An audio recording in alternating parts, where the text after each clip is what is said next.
साला इतना भयंकर सपना आज तक नहीं देखा। आई लव यू बोलने के लिए लड़कियां लाइन में लगी हुई थी।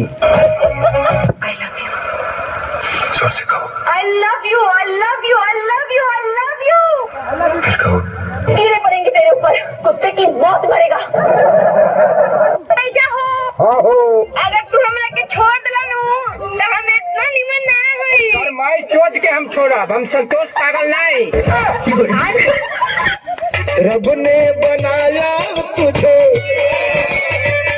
रब ने बनाया तुझे मेरे लिए, मुझे तेरे लिए। रब ने बनाया तुझे मेरे लिए, मुझे तेरे लिए। साफ सुथरा एक बात बताओ, यूपी के लड़का पसंद है बिहार के? यूपी के काहे? यूपी में बंटी बबली मिलेला। एक बात कही, का कहता हूँ कहो। लड़की से के बहुत घमंड रहेला, वो अपना आप पर। हाँ, हमनियों को लड़का के कम ना है, जो हमनियों लोग बड़ा घमंड होला। सुगर लोग मुंह रहेला, सुगर खाने बना लोग एकदम विश्व सुंदरा जंग रहेला सोएंगे। माने विश्व सुंदरा बनल जरूरी बा नु, हमनी के देखल एकदम नेचुरल ब्यूटी बानी सा। बाप रे बाप, बड़ा सुंदर बाड़ू, मुंह ना थू ना भातार चाहे मिथुन। आप मुझे क्या देना चाहते हो? धोखा, प्यार, किस या फिर गाली? गाली भाग महावीर बाबा ली। बगल वाली बगल वाली बगल वाली जानू मारेली, आधे कनमा में सोते वाली चूड़ा से लगा के जाली, आधे कनमा में सोते वाली चूड़ा से लगा के जाली, शाम चलेगी मत वाली बगल वाली बगल वाली बगल वाली जानू मारेली।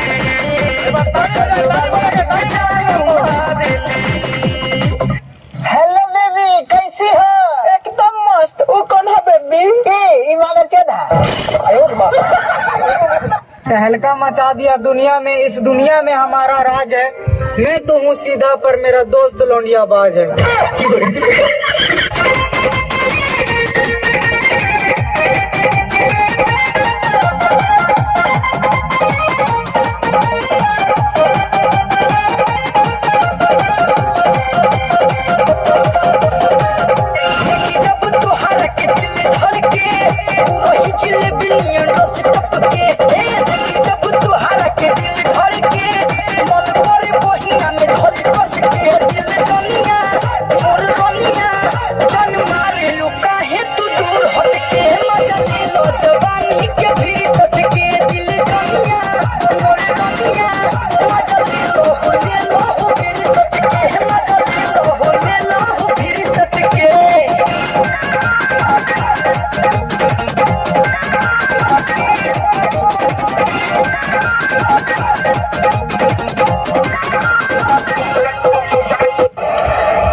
सुनो।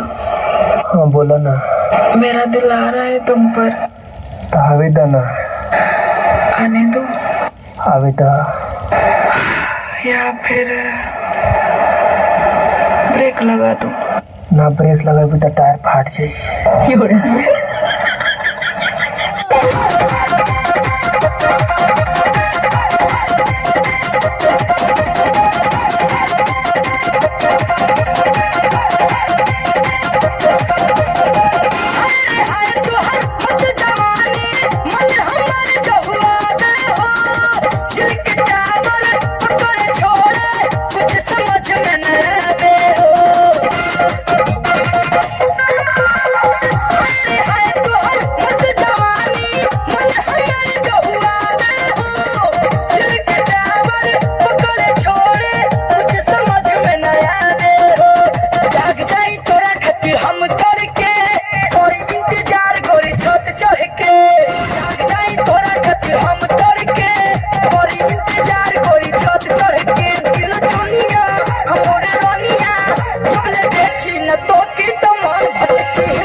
रानी?